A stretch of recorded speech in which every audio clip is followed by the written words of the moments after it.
February 20th, 2020. In Carrollton, Georgia, 5-year-old Abigail Brock woke up to what she thought was a normal morning. But within minutes, she'd uncover a scene no should ever see, changing the course of her life for the worse. Here are 7 kids who murdered their parents on camera.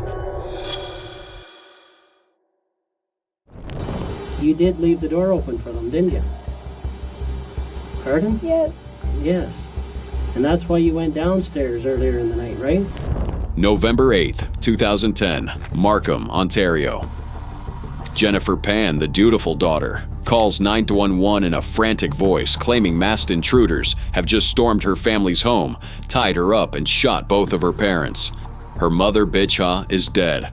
Her father, Hui Han, clings to life, miraculously surviving a bullet wound to the face. But police quickly sense something doesn't add up. Jennifer's story changes with every telling. Surveillance footage shows 3 men entering the Pan home, none of whom seem to restrain Jennifer as she claims. And her father, after awakening from a coma, reveals shocking details, including that Jennifer's hands were never actually tied. Jennifer's downfall began long before that fateful night. Growing up under strict parental expectations, she was pressured to become the perfect daughter, excel in school, become a pharmacist, and bring honor to her family. But she barely passed high school, never attended university, and built her life around lies. She forged a fake university acceptance letter, faked graduation photos, and even created counterfeit pay stubs for a job that didn't exist, all to maintain the illusion of the perfect daughter. But behind the mask, Jennifer was living a double life. She fell in love with Daniel Wong, a local drug dealer her parents forbade her from seeing. Their relationship became her world, and when her parents discovered the truth about her academic failures and relationship with Daniel, they tightened their control even more, removing her phone, restricting her movements, and monitoring her every step. Desperate to be free, Jennifer first considered suicide. When that failed, she turned to a far darker plan. She enlisted Daniel and 3 hitmen, David Milvaganam, Lenford Crawford, and Eric Carty, to stage a home invasion. The plan was simple: kill her parents, make it look like a robbery gone wrong, and inherit their life insurance money, over $200,000. The night of the attack was carefully orchestrated. Jennifer unlocked the door for the killers, played the terrified victim, and called 911 after her parents were shot. She thought she'd gotten away with it, but her father's survival shattered her elaborate story. During interrogation, Jennifer's lies quickly unravel. She finally confesses to hiring the killers, but claims she was the intended target, not her parents. A desperate attempt to shift blame. Police uncover her diary, revealing her true motivation: to be with Daniel and escape her parents forever. They also discovered this was her second attempt. 10 months earlier, she'd tried and failed to hire another killer. At trial, Jennifer plays the victim, claiming she only wanted to end her own life because of her parents' strict demands. But the evidence tells a different story: a calculated, cold-blooded plan for freedom and money. The jury sees through her lies, convicting her of first-degree murder and attempted murder. She's sentenced to life in prison with no parole for 25 years. Daniel Wong and the hitmen receive the same fate. Eric Carty, already serving time for another murder, gets 18 more years. He died in prison in 2018. Jennifer's story is a chilling example of how desperation, deception, and entitlement can lead to unthinkable violence. She remains in prison, cut off from her family by court order, still claiming innocence. But in May 2023, a shocking twist emerges. The Court of Appeal for Ontario ruled the jury should have been allowed to consider lesser charges: second-degree murder or manslaughter. Jennifer's first-degree murder conviction is overturned, and a new trial is ordered. The Supreme Court of Canada now faces a crucial decision. Jennifer Pan's case is a disturbing reminder that sometimes the most dangerous monsters are created by a toxic mix of pressure, lies, and entitlement. Her story proves that even behind the mask of a perfect daughter, darkness can lurk just beneath the surface. But if you think this case was shocking, Wait until you hear about the next twisted family tragedy. We're hearing some more of an emotional encounter between a murder suspect and his brother. That's right. Newly released video shows Grant Amato speaking to his brother shortly after their mom, dad, and their other brother were killed in their Chulota home. January 24th, 2019, Chulota, Florida. The Amato family home falls silent under the weight of a dark secret. But no one suspects the horror that's about to unfold within its walls. Grant Amato grew up in a close-knit family. His father, Chad, is a clinical pharmacist. His mother, Margaret, is a senior operations manager. And his brother, Cody, whom he considers his best friend. The Amatos were a typical suburban family with strong ties and high hopes for their sons. Grant and Cody attended Timber Creek High School together, joined the weightlifting team, and both pursued nursing at the University of Central Florida. But Grant's path would soon diverge into tragedy. After Cody graduated and became a nurse anesthetist, Grant struggled. He dropped out of his nurse anesthetist program, but managed to secure a position as a nurse at Advent Health Orlando. That job quickly unraveled when Grant was caught stealing and improperly administering medication, 8 empty vials of propofol found under his care. He was fired and arrested for grand larceny, though the charges were later dropped. Unable to find work, Grant descended into depression and isolation, spending his days gaming and frequenting pornographic websites. Everything changed when Grant discovered the world of live cam models. He became obsessed with a Bulgarian cam girl named Sylvie Venceslavova. In his delusion, Grant believed they shared a genuine emotional connection. He began funneling money into Sylvie's account, $200,000 in total, stealing from his family and pretending it was for his Twitch streaming career. The more he paid, the more he believed Sylvie reciprocated his feelings. Grant's parents discovered the truth and, instead of pressing charges, sent him to rehab for internet and pornography addiction. When he returned, they gave him a strict ultimatum: get a job, pay his own debts, attend therapy, and never contact Sylvie again. But Grant couldn't break free from his obsession. He used his mother's phone to reach Sylvie, and when his father found out, he was thrown out of the house. The next day, Grant returned with a loaded pistol. While his mother sat at her computer, he shot her in the back of the head. He waited for his father to come home and shot him twice in the kitchen. Then he lured Cody home by texting from their father's phone and shot him as he walked through the door, leaving his body curled in a fetal position. Before fleeing, Grant staged the scene to appear as a murder-suicide, placing the gun near Cody's body. The following morning, concerned co-workers called for a wellness check. Police found all 3 bodies: Margaret slumped over her computer, Chad in the kitchen, and Cody in the storage room. Grant had vanished, but his 1996 Honda Accord was missing. A statewide manhunt began. Grant was found 2 days later at a DoubleTree hotel in Orange County. During interrogation, he showed little emotion and offered conflicting stories, claiming he didn't know what happened to his family. Evidence quickly unraveled his lies. Even after the murders, Grant attempted to use his father's fingerprint to access online banking and try to cash in on his parents' life insurance policy. The trial began July 15, 2019. Prosecutors sought the death penalty, arguing Grant's obsession drove him to execute his family. The evidence was overwhelming: $200,000 stolen, a staged murder scene, and a cold digital trail of desperation. Grant showed no remorse, telling investigators, "My family has been blaming me for months for ruining their lives, stealing, and not following the rules of the home, so I might as well be blamed for this too." On August 12, 2019, Grant Amato was found guilty of all 3 counts of first-degree murder. The jury spared him the death penalty, sentencing him to 3 consecutive life terms without parole. He now resides at Tomoka Correctional Institution, his digital fantasy destroyed by brutal reality. The story of Grant Amato serves as a chilling warning about the dangers of digital addiction and blurred reality. His case became the subject of Cottrell Alt Desire, a Paramount docuseries that exposed the dark side of internet obsession. But if you think this tale is unsettling, wait until you see what happens when another child wants to collect what he believes is his by all means possible.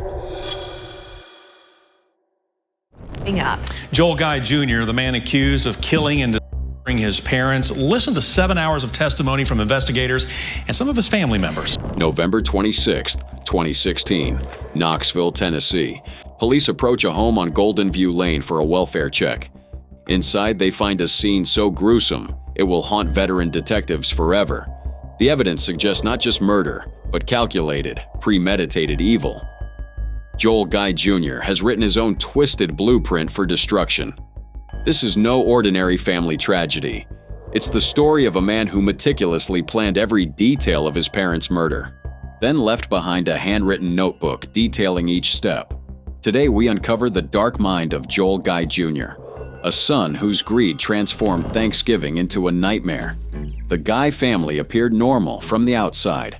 Joel Guy Sr. was a respected pipeline engineering designer. Lisa Guy, his wife of 31 years, worked in human resources. They had 3 daughters from Joel Sr.'s previous marriage and 1 son together, Joel Michael Guy Jr. For years, Lisa's paycheck supported their adult son, who pursued medical school but never held a job. Everything changed when the Guys decided to retire. Their plan? Sell the Knoxville home and move to Sir-Goinsville. But retirement meant cutting off their 28-year-old son financially. That decision would cost them their lives. Joel Jr. didn't take the news well. Instead of finding a job, he found an opportunity.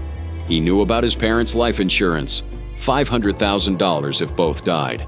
Surveillance footage shows him buying murder supplies as early as November 7th.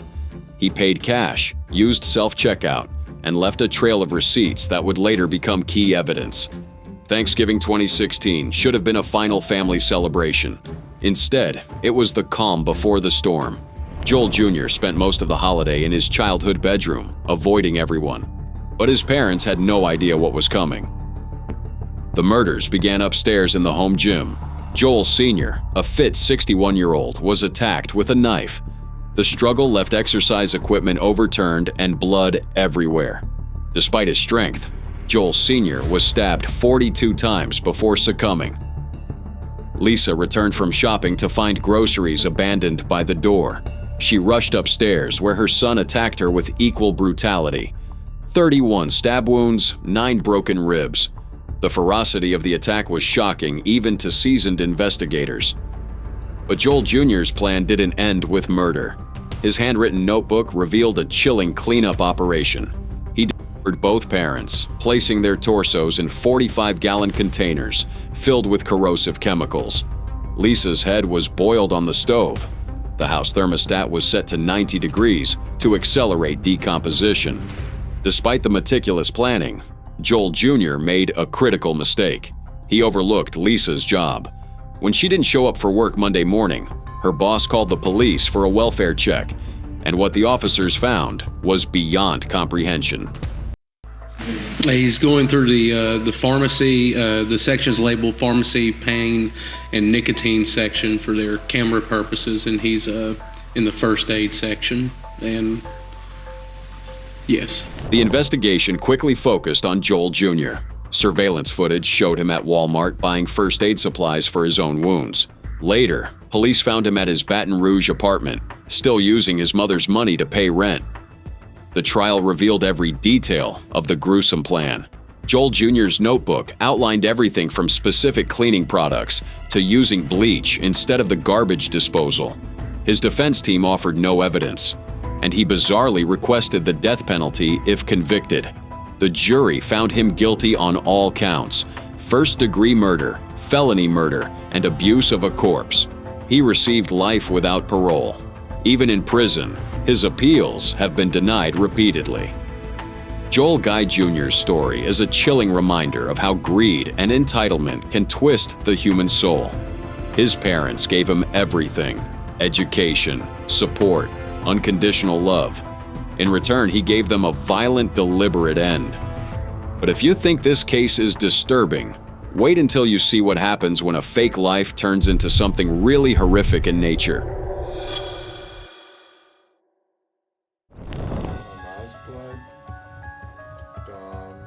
redness from her bloody nose that she gets sometimes when she wakes up. That's why we've been doing the humidifier and dehumidifiers. July 7th, 2021. It seemed like any other day in Windsor, Wisconsin, until Chandler Halderson calmly walked into the local police station with a story that would shock the entire community. He claimed that his parents, Bart and Krista, had vanished after supposedly heading to their family cabin for the July 4th weekend, but never returned. At first glance, Chandler appeared to be a concerned son reporting his parents missing. But as detectives began peeling back the layers of his story, they found a tangled web of lies about college, jobs, and even that prestigious internship at SpaceX. Investigators started with the Halderson home. Both family cars were parked in the garage, and there were no signs that Bart and Krista had packed for a trip. When detectives visited the family cabin in Wolf River, they quickly realized no one had been there in months. The place was undisturbed, with no evidence of recent use. Chandler told police that an unknown couple had picked up his parents and driven them to the cabin, a claim that raised immediate red flags. Bart and Krista were creatures of habit, and friends described Bart as extremely frugal. The idea of them suddenly going to a casino, as Chandler claimed, seemed completely out of character. As detectives dug deeper, they learned that Chandler's story was full of inconsistencies. He told his mother's co-worker, Daniel Croninger, that Bart and Krista had gone to the cabin for an emergency. But when Croninger visited the house, he found Chandler answering the door in a towel, claiming he'd just gotten out of the shower. Both cars were still in the garage, and Croninger noticed a coffee table oddly placed on its side near the fireplace. Over the holiday weekend, Chandler kept in touch with friends, giving conflicting stories about his parents' whereabouts. He claimed they had bad cell service at the cabin and had to wait for the clouds to clear before they could get a message. By Monday, when Krista missed a crucial doctor's appointment and still hadn't contacted anyone, alarm bells started ringing. Police brought Chandler in for questioning on July 8th. He maintained that his parents had gone to the cabin for a plumbing emergency and that he had helped them pack tools for the repairs. But as detectives interviewed neighbors and friends, they started to piece together a very different picture of Chandler's recent activities.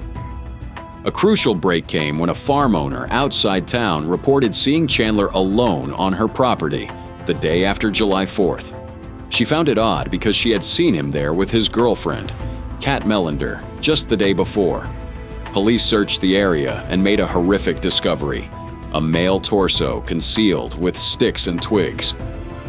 Forensic analysis quickly confirmed what detectives already suspected. The remains belonged to Bart Halderson. Nearby, investigators found cutting tools hidden in an old oil drum, scissors, pruning shears, and a broken bow saw, all stained with Bart's blood. Chandler was immediately arrested and charged with providing false information about a missing person. As the investigation continued, the focus shifted to Krista's whereabouts. That's when detectives turned to Chandler's girlfriend, Kat Mellender, who had a potentially damning piece of evidence on her phone. Mellender had convinced Chandler to let her track his location using Snapchat's Snap Map feature. On July 3rd, she noticed Chandler's avatar near the Wisconsin River, a remote location far from home. She took a screenshot and saved it, sensing something was wrong. Following this digital breadcrumb, investigators searched the area and found more human remains. DNA tests confirmed they belonged to Krista Halderson. The concerned son who reported his parents missing was now charged with both of their murders. The investigation revealed that Chandler's entire life was built on lies.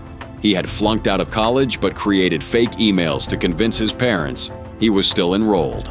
There was no internship at the insurance company, and the SpaceX job was pure fabrication. Bart had grown suspicious and called Madison College pretending to be Chandler, only to learn there was no record of his son's enrollment.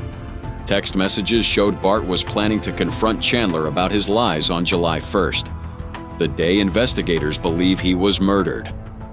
Evidence mounted against Chandler, surveillance footage, location data, and forensic analysis all pointed to his guilt. Police found more than 200 bone fragments in the family's fireplace, indicating an attempt to dispose of the bodies. In January 2022, Chandler stood trial for the murder, dismemberment, and concealment of his parents' bodies. The jury heard about his elaborate web of deception and the overwhelming physical evidence. After deliberating for just 2 hours, they found him guilty on all charges. Chandler Halderson was sentenced to life in prison without the possibility of parole. In court, he showed no remorse, only using his final statement to ask for lawyers to help with his appeal. The Halderson case stands as a chilling reminder of how far someone might go to protect their secrets. Chandler's parents would have helped him if he'd confessed his failures, but instead, he chose a path of unimaginable violence to cover his lies. If you thought this story was dark, wait until you hear about our next case. Another twisted tale of family betrayal that will leave you questioning everything you think you know about trust and deception. Riverdale star Ryan Grantham has been sentenced to life in prison for killing his mother, according to multiple reports. The 24-year-old actor was reportedly sentenced at British Columbia Supreme Court in Vancouver on Wednesday. March 31st, 2020, a single .22 caliber shot ended Barbara Waite's life as she played piano that night.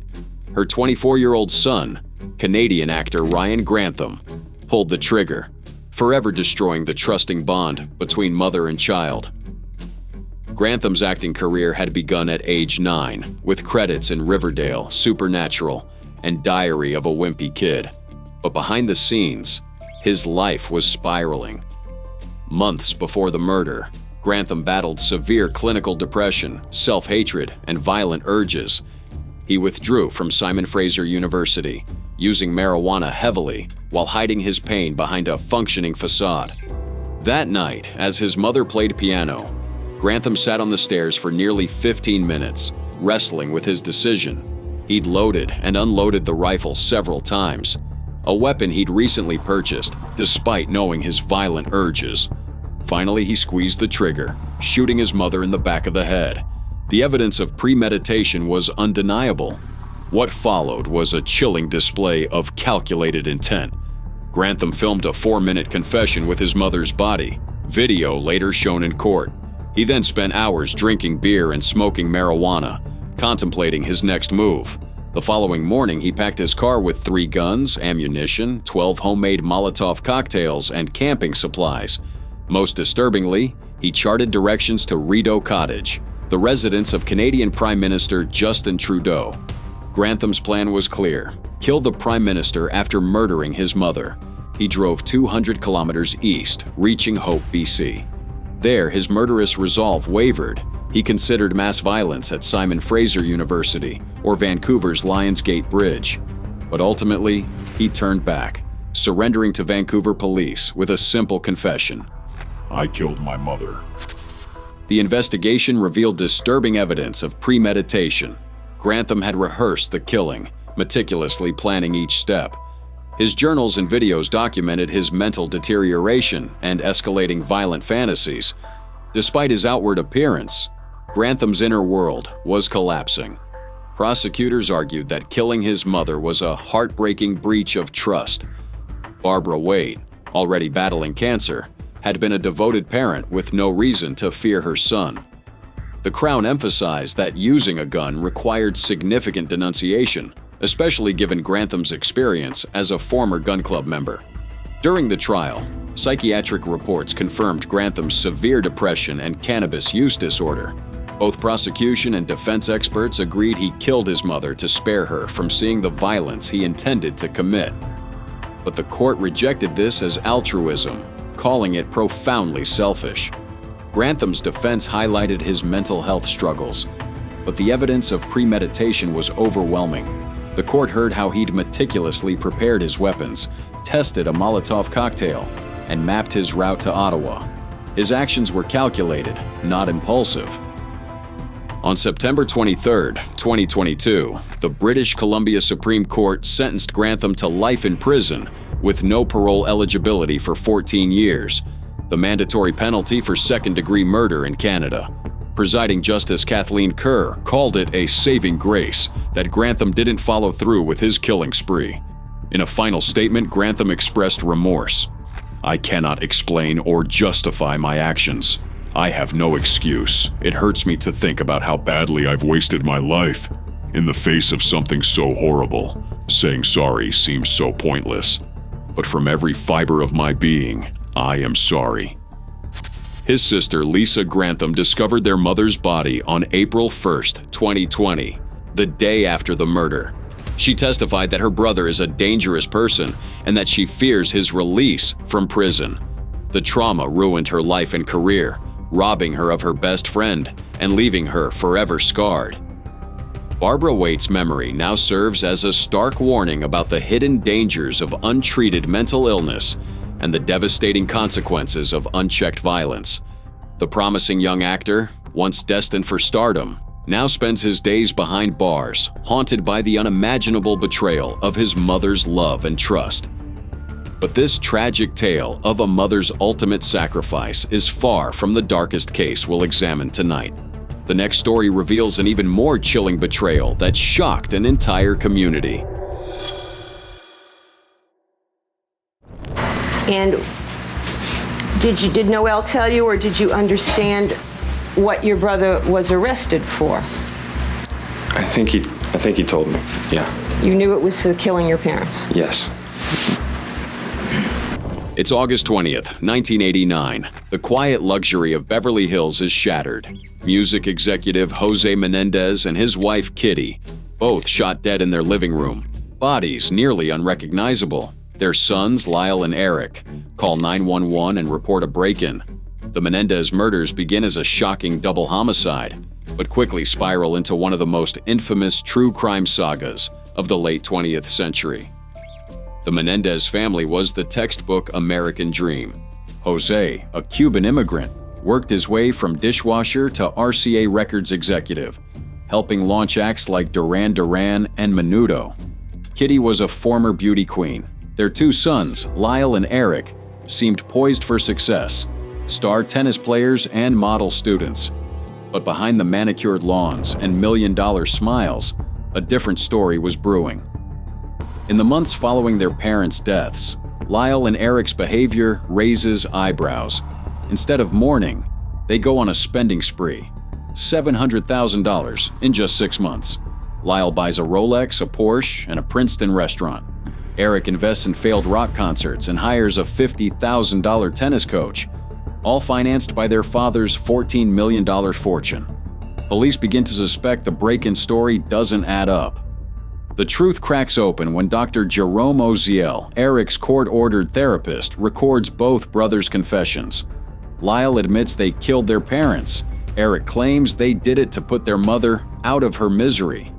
The tapes, initially protected under doctor-patient privilege, become the linchpin of the case after Dr. Oziel's mistress turns them over to police. March 1990. Eric and Lyle are arrested for first-degree murder. Their trials, broadcast on the then New Court TV, became a national obsession. Prosecutors paint the brothers as cold-blooded killers driven by greed. The defense counters with horrific allegations of years of sexual abuse by their father and a mother who allegedly turned a blind eye. The trial split public opinion, and the juries. Both cases ended in mistrials. And the second trial in 1996, with cameras banned and abuse evidence restricted, produced a different result. Both brothers are convicted of first-degree murder and sentenced to life without parole. The case seems closed. But the Menendez saga doesn't end there. In prison, both brothers marry. Eric in 1999, Lyle in 2003. Separated for decades, they're finally reunited in 2018 at the R.J. Donovan Correctional Facility. Their reunion, tears and a silent, minutes-long embrace, is witnessed by journalist Robert Rand. The case returns to the spotlight in 2023 with new evidence. Allegations from Roy Rosselló, a former Menudo member, claiming Jose Menendez abused him, and a long-lost letter from Eric to his cousin, detailing abuse months before the murders. These revelations, combined with renewed public interest from Netflix docuseries, spark calls for re-examination. In May 2025, after 35 years behind bars, the brothers are sentenced to 50 years to life. making them eligible for parole under youth offender laws. Both admit their guilt and express deep remorse.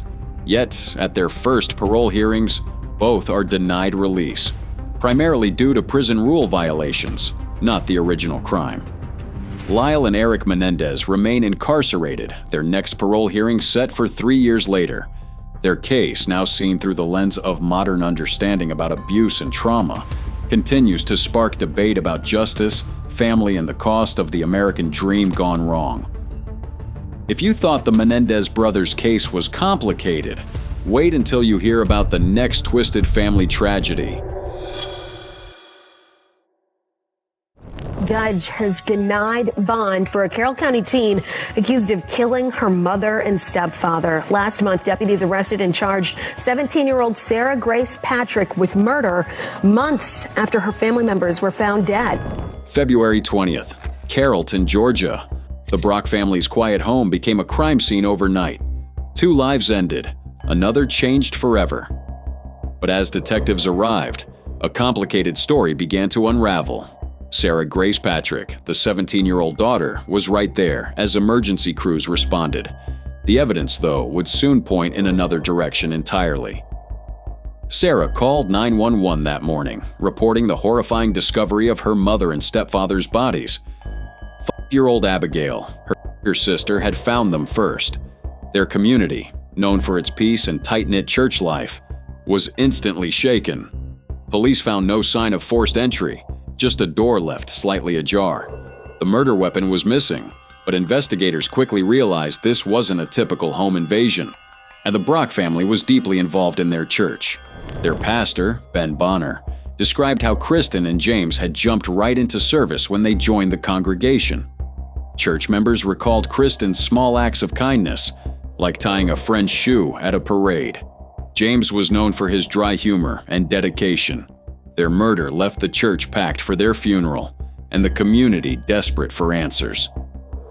Sarah's funeral speech drew tears. I just want to say goodbye, since we never got the chance to, she told mourners.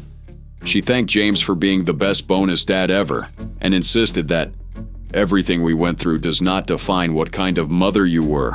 As she addressed her deceased mom, her grief seemed genuine at first. But detectives noticed inconsistencies in Sarah's story. Then came her TikTok posts.